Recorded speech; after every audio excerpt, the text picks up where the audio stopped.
మతిమరుపు కోడలు వర్సెస్ అత్త. లాలికంపాడు అనే ఊరిలో కాంతం అనే ఇల్లాలు ఉంది. ఆమె కొడుకి రవికి పెళ్ళీడు దాటిపోయి పుష్కరం కావస్తుంది.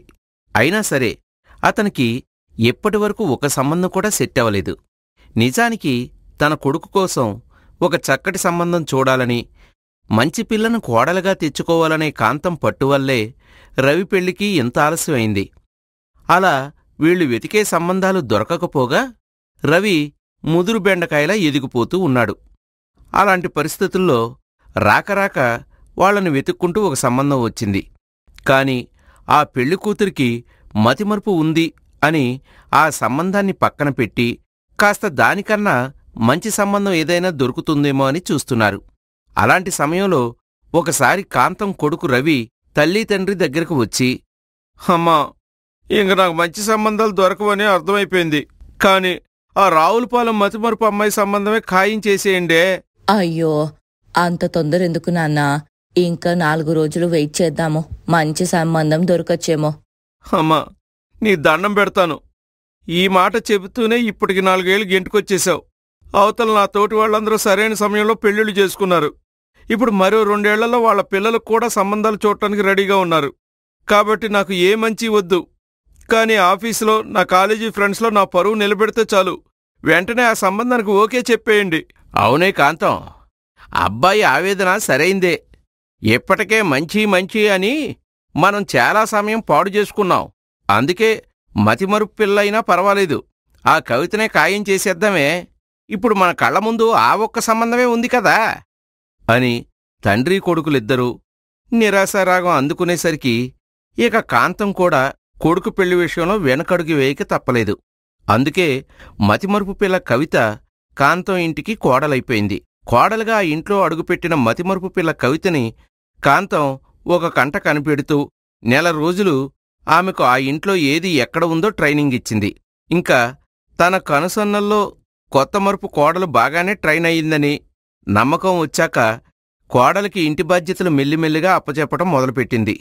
అలా ఒకరోజు గురువారం నాడు కాంతం ఎప్పట్లాగానే మౌనవ్రతంలో ఉంది. ఆ రోజు మతిమరుపు కోడలు వంటగదిలో నుండి హాల్లోకి వస్తూ గోడ గడియారం వైపు చూసింది. అందులో టైం 10 అయింది. అమ్మో, టైం 10 అయింది. ఈ టైంకి మావయ్యకి అత్తయ్యకి టీ ఇవ్వాలి. సమయానికి గడియారం వైపు చూశాను కాబట్టి సరిపోయింది. లేదంటే నా మతిమరుపు వల్ల అత్తయ్య దగ్గర మాటొచ్చేది అనుకుని గబగబా వెళ్ళి మొదట టీ పెట్టుకొచ్చి హాల్లో కూర్చున్న తన మామగారికి ఇస్తూ, మావయ్య, టైం 10 అయింది కదా, ఈ టైంకి మీకు టీ తాగడం అలవాటు కదా, తీసుకోండి అని మామగారికిచ్చింది.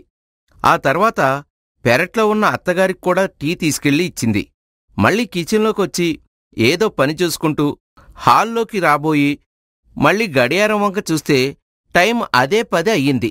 అసలు విషయం ఏంటంటే ఆ గడియారంలో బ్యాటరీ రాత్రి 10 గంటలకే అయిపోయి ఆగిపోయింది. అది తెలియక మతిమరుపు కోడలు మళ్ళీ గడియారం చూసి టైం పెట్టాలనుకుని వెళ్లి చూస్తే టీ గిన్నెలో టీ ఉండనే ఉంది. అది చూసి, అమ్మ, నా మతిమరుపు. అంటే అత్తయ్య మావయ్యకి 10 గంటలకి టీ ఇవ్వాలని టీ పెట్టానన్నమాట. కాని ఇవ్వలేదు. సమయానికి చూశాను కాబట్టి సరిపోయింది. త్వరగా టీ తీసుకెళ్లి ఇవ్వాలి, లేదా అత్తయ్య దగ్గర మాట పడాలి అనుకొని అరగంట కాకముందే మరోసారి టీ పోసుకెళ్లి తన మామగారికిస్తూ, మావయ్య, సరిగ్గా 10 అయింది. మీకు ఈ టైంకి టీ తాగే అలవాటంట కదా, తీసుకోండి అని ఇస్తుంటే అప్పుడు మామగారికి విషయం అర్థమైంది. తమ మతిమరుపు కోడలు ఇంతకు ముందే టీ ఇచ్చిన సంగతి మర్చిపోయిందని, కాని కోడలు ఎక్కడ ఫీలవుతుందో అని ఆ రెండోసారి కూడా టీ అందుకున్నాడు. అలాగే అత్తగారి దగ్గరకు టీ తీసుకెళ్లి ఇస్తే ఆమె మౌనవ్రతం వల్ల కోడలికి ఏమీ చెప్పలేక ఆ రెండోసారి టీ అందుకుంది. అలా ఆ మతిమరుపు కోడలు ఆగిపోయిన గడియారంలో 10 గంటలు అవడం చూసి 1 గంటలో తన అత్తామామలకి 5 సార్లు టీ పట్టుకెళ్ళింది. ఆఖరిసారి కాంతం కోపంగా లేచి భర్త దగ్గరకు వచ్చి తన మౌనవ్రతం సంగతి పక్కన పెట్టి, ఏవయ్యా, ఆ దిక్కుమాలిన గడియారంలో బ్యాటరీ అయిపోయింది. వెంటనే తెచ్చి ఒక బ్యాటరీ అందులో తగలయ్యవయ్యా. ఈ మతిమరుపు కోడలు ఇంకా అందులో 10 అవుతుందనుకొని సాయంత్రం వరకు ఓ 10 సార్లు టీ ఇస్తూనే ఉంది అని తన భర్త మీద కేకలేసింది. అప్పుడు ఆ మతిమరుపు కోడలికి విషయం అర్థమైంది. తన మతిమరుపు వల్ల ఒకే పనిని చాలాసార్లు చేశానని. అలా ఎంత ట్రైనింగ్ ఇచ్చినా కాంతానికి తన మతిమరుపు కోడలతో ఇలాంటి తిప్పలు తప్పేవి కాదు. అలా మొదట చిన్న చిన్న పనులు మాత్రమే చూసుకునే మతిమరుపు కోడలికి ఎప్పుడో ఒకసారి కూరలు వండటం లాంటి పెద్ద పనులు చెప్పక తప్పేది కాదు ఆ అత్తగారికి. ఒకరోజు తను వేరే పని మీద బయటికి వెళుతూ, అమ్మాయి కోడలా, నాకు కాస్త బయటికి వెళ్లే పని పడింది. ఇవాళ అబ్బాయి మరీ అడిగి వెళ్ళాడు కాస్త చామగడ్డ పులుసు పెట్టమని. నాకేమో అర్జెంటు పనుంది, అందుకే నేనలా వెళ్ళి అలా వచ్చేస్తాను. ఈలోపు నువ్వు జస్ట్ ఆ దుంపలు ఉడికించు చాలు, నేను వచ్చి పులుసు పెడతాను. సరే అత్తయ్య అని చెప్పి అత్తగారు అలా వెళ్లగానే తను చామదుంపలు గిన్నెలో వేసి నీళ్లు నింపి స్టవ్ మీద పెట్టింది. కాని స్టవ్ వెలిగించటం మర్చిపోయింది. అలా ఆ దుంపలు ఉడుకుతున్నాయనుకొని వెళ్ళి హాల్లో కూర్చుంది. అనుకోకుండా కాంతానికి పని వెంటనే అవ్వకపోవటం వల్ల కాస్త ఆలస్యం అయ్యింది. హాల్లో కూర్చున్న కవిత అక్కడ స్టవ్ సంగతి మర్చిపోయి కూర్చుంది. కాసేపటికి మంచినీళ్లు తాగడానికి వంటగదిలోకి వెళితే స్టవ్ వెలగటం లేదని గమనించి తనలో తాను, నా మతిమరుపు మండ, అంటే ఇందాకటి నుండి నేను స్టవ్వే వెలిగించలేదన్నమాట. పోనీలే, అత్తయ్య ఇంకా రాలేదు కాబట్టి సరిపోయింది అనుకొని అప్పుడు స్టవ్ వెలిగించి వెళ్లి పెరట్లో ఏదో పనిలో పడిపోయి ఇక్కడ స్టవ్ మీద దుంపలు ఉడుకుతున్న విషయమే మర్చిపోయింది. 1 గంట తర్వాత కాంతం ఇంటికి వచ్చేసరికి ఆ దుంపలు ఉడికి అందులో నీళ్లైపోయి మొత్తం బొగ్గులా తయారయ్యాయి. అందులో ఉన్న దుంపల్ని చూసిన కాంతం స్టవ్ ఆపేసి, ఓసై మతిమరుపు కోడలా, ఎక్కడున్నావే? దుంపలు ఉడికించవే అంటే మాడి బొగ్గులు చేశావా అని అరవడంతో పెరట్లో నుండి మతిమరుపు కోడలు వచ్చి, అయ్యో మర్చిపోయానత్తయ్య, ఇప్పుడేం చేద్దాము? ఆ దుంపలతో ఏమీ చేయలేమా అత్తయ్య? చేసుకోవచ్చే, నిప్పులు చేసుకొని సాంబ్రాణి ధూపం వేసుకోవచ్చు. అసలు నేను నమ్మి నీకొక పని అప్పచెప్పి వెళ్ళాను చూడు, నా బుద్ధి తక్కువ అని తన మతిమరుపు కోడల్ని ఏమీ అనలేక లెంపలేసుకున్నంత పనిచేసింది. ఈ విధంగా తప్పని పరిస్థితుల్లో కొడుక్కి వయసైపోతుందని ఒక మతిమరుపు కోడల్ని తెచ్చుకున్నాక ఆ అత్తగారు కాంతంకి బీపీలు షుగర్లు ఎప్పుడూ హైలోనే ఉండేవి. అలా ఆ అత్తాకోడళ్ల అరుపులు కేకలు చూస్తూ ఆ ఇంటి మగవారిద్దరూ మౌనంగా ఉండటం తప్ప ఏమీ చేసేవారు కాదు. ఎందుకంటే ఆ రోజు మతిమరుపు పిల్లని చేసుకుందామని పట్టుపట్టింది వాళ్ళిద్దరే కనుక తేలుకుట్టిన దొంగల్లా కిక్కురుమనేవాళ్లు కాదు ఆ తండ్రి కొడుకులు. సిటీలోనే ఉన్న పెద్ద ఇండస్ట్రియలిస్ట్లో చక్రపాణి ఒకడు. అందుకే అతనంటే అక్కడ కాని వ్యాపార ప్రపంచంలో కానీ తెలియనివారుండరు. నిజానికి చక్రపాణి ఒక చిన్న స్థాయి వ్యక్తి నుండి ఎదుగుతూ వచ్చి ఇప్పుడు ఒక మహాసంస్థగా నిలిచిన వ్యక్తి. అందుకే తన చుట్టూ ఉండే ప్రతి క్షణం అతనికి కాసుల వర్షం కురిపించే క్షణాలుగానే ఉంటాయి. అలాంటి చక్రపాణికి ఒక్కగానొక్క గారాల కూతురు ఉంది. ఆమె పేరు ప్రియ. నిజానికి అంత డబ్బులో పుట్టి పెరిగినా ప్రియకి ఆ డబ్బు తాలూకా అహంకారం కాని భేషజాలు కాని అంటలేదు. బహుశా కింద స్థాయి నుండి వచ్చిన తన తండ్రి పోలికలే ఆమెకి వచ్చాయేమో అనిపిస్తుంది తనకన్నా కింది స్థాయి వారితో ఆమె ప్రవర్తన చూస్తే. ఒకసారి ఒక వర్కర్, అది కూడా ఆమె తండ్రి వయసున్న పెద్ద మనిషి, ప్రియా దగ్గరికి వచ్చాడు.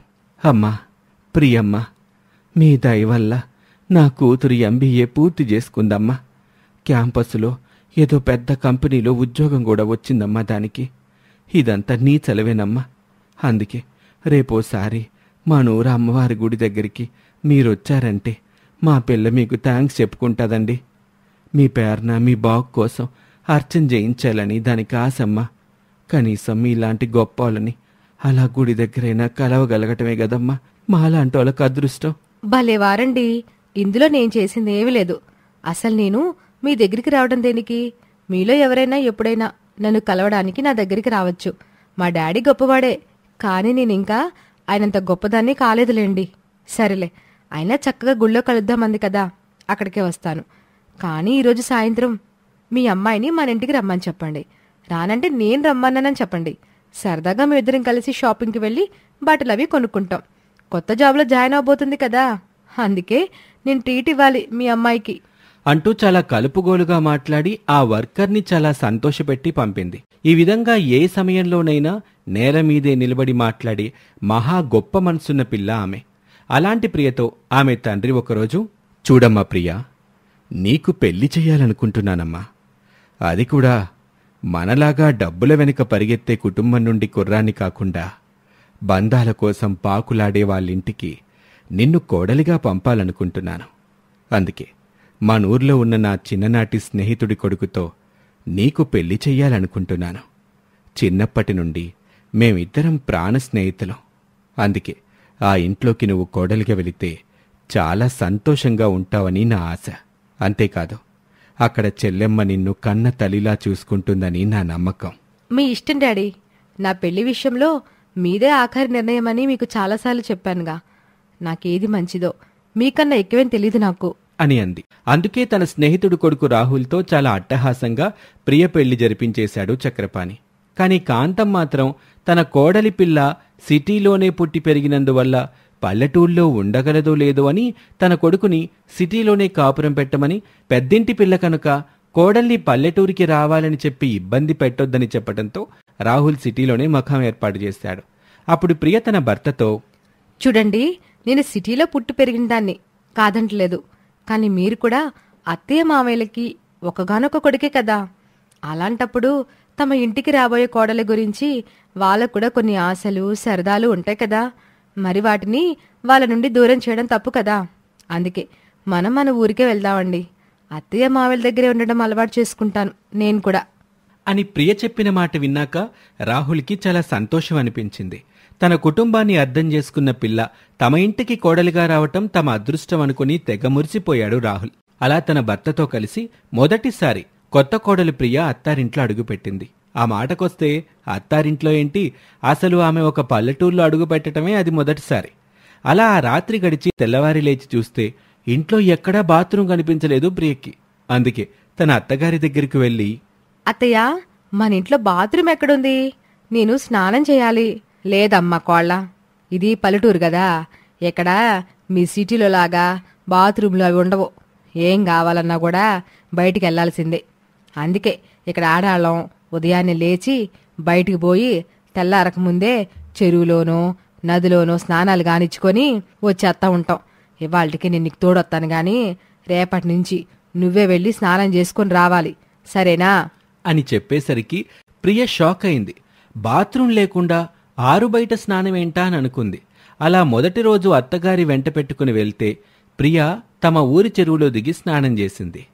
ఇక అది మొదలు ప్రతిరోజు తెల్లవారుజామునే లేచి బయటకు వెళ్లి స్నానం చేసి రావటం, ఇంటి పనులవి చూసుకోవటం ప్రియకి అలవాటైపోయింది. కానీ ఒకరోజు ఎందుకనో ఉదయాన్నే మెలకువ రాలేదు. అందుకే తెల్లారాక లేచి స్నానానికి వెళ్ళింది. అక్కడ కొందరు ఆకతాయిలు ప్రియని ఆ టైంలో అక్కడ చూసి ఏడిపించారు. ఆ విషయాన్ని ఇంటికొచ్చి భర్తతో చెప్పింది ప్రియ. అప్పుడతను, చూడు ప్రియా, ఇది పల్లెటూరు కదా. ఇక్కడ ఆడవాళ్ళు ఏ పనైనా చీకటితోటి చేసుకునేది ఇందుకే. ఇప్పుడు మనం ఈ విషయం మీద గొడవ చేస్తే అల్లరయ్యేది మనమే కనుక ఇక నుండి చీకటితోటే వెళ్ళు స్నానానికి, నీకే ప్రాబ్లం రాదు అని భర్తన్న మాటతో ప్రియకి కోపమొచ్చింది. నాకు ఇన్సల్ట్ జరిగిందంటే నన్నే అడ్జస్ట్ అవ్వమంటారేంటి మీరు? వెంటనే ఇంట్లో ఒక బాత్రూమ్ కట్టించొచ్చు కదా, ఏ గొడవ ఉండదు అని చెప్పిన భర్త ఏవేవో కబుర్లు చెప్పి ప్రియనే కన్విన్స్ చేసి బాత్రూమ్ మాటని దాటేశాడు. కాని ప్రియ ఆ అవమానాన్ని భరించలేక తండ్రికి చెప్పుకుందామనుకుంది. కాని తండ్రి బాధపడతాడేమో అని తన బాధని తనలోనే దాచుకుంది. కాని ఎంతైనా పెద్దింటి పిల్లని కోరి కోరి తెచ్చుకున్న అత్తగారు కదా కాంతం. అందుకే తన కోడలు ఆ ఇంట్లో పడుతున్న ఇబ్బందిని తమకి చెప్పుకోలేక మనసులో దాచుకున్న అవమానం గురించి అర్థం చేసుకుని తన కోడలు ప్రియతో ఇలా అంటుంది. చూడమ్మా కోళ్ళ, నువ్వు చిన్నపిల్లవు గనక ఆవేశం కోపం ఉంటది. కానీ ఇది పల్లెటూరు కదమ్మా. ఇక్కడ ఆడవాళ్లు కొన్ని పద్ధతులు కట్టుబాట్లు పాటించడం కోసమే ఇట్లాంటి నదీ స్నానాలు చెరువు స్నానాలు చేయమని పెద్దలు కట్టుబాట్లు పెట్టారు. అందుకే క్రమశిక్షణతో ఆ పద్ధతిలోనే మనం ఉండాలి గాని మనకి నచ్చినప్పుడు నచ్చిన పని చేసుకుంటామంటే కుదరదు కదా. ఆ అబ్బాయి ఈ విషయం నువ్వు చెప్పకుండా నిన్నే సమాధాన పరచాలనుకున్నాడంట కదా పెచ్చ సన్నాసి. నేను ఇబ్బంది పెట్టిన ఆకతేలి సంగతి నేను చూస్తాను గాని ఇక నుండి నువ్వు చీకటితోటి లేచి మాలాగా పల్లెటూరు పద్ధతిని అలవాటు చేసుకో, అంత అదే సర్దుకుంటదిగా అని అత్తగారు కూడా రాజీ పడమనే అందిగాని ఇంట్లో ఒక బాత్రూం కట్టించడానికి ఒప్పుకోకపోవడంతో ప్రియ అలిగి పుట్టింటికి వెళ్ళిపోయింది. అది జరిగిన వారం తర్వాత ఆ ఊరి నది మంచి పొంగు మీద ఉన్న సమయంలో తెల్లవారుజామున అత్తగారు స్నానానికి వెళ్ళినప్పుడు ఆ నీటి వడికి ఈత వచ్చినా కూడా ఆమె కొట్టుకెళ్ళిపోతూ మునిగిపోబోయింది. సమయానికి అటుగా వచ్చిన ఎవరో ఆమెను కాపాడ్డంతో బ్రతికింది. ఈ విషయం తెలిసిన ప్రియ అత్తగారిని చూడ్డానికి కంగారు పడుతూ వచ్చింది. చూశారా అత్తయ్య, ఇప్పటికైనా మీకు అర్థమైందా? బాత్రూమ్ లేకపోతే బయట స్నానాలు ఎంత ప్రమాదకరమో. అదే మన ఇంట్లో ఒక బాత్రూమ్ ఉంటే ఈ పరిస్థితి వచ్చేదా? ఆలోచించండి అని అనటంతో అత్తగారికి అప్పుడు జ్ఞానోదయం అయింది. వెంటనే ఎవరు ఏమన్నా పట్టించుకోకుండా తమ ఇంటి పెరట్లోనే ఒక బాత్రూమ్ కట్టించుకుంది. ఈ విధంగా మొదటిసారి పల్లెటూరు వచ్చిన కోడలు ప్రియ తన మాటని అత్తారింట్లో నెగ్గేలా చేసుకుంది. ఆ ఇంట్లోకి కొత్త పద్ధతిని తీసుకొచ్చి వాళ్ళకి కూడా అలవాటు చేసింది. ఇది ఇవాల్టి కథ. మరొక ఆసక్తికర కథలో మళ్ళీ కలుద్దాం. అంతవరకు సెలవు. నమస్తే.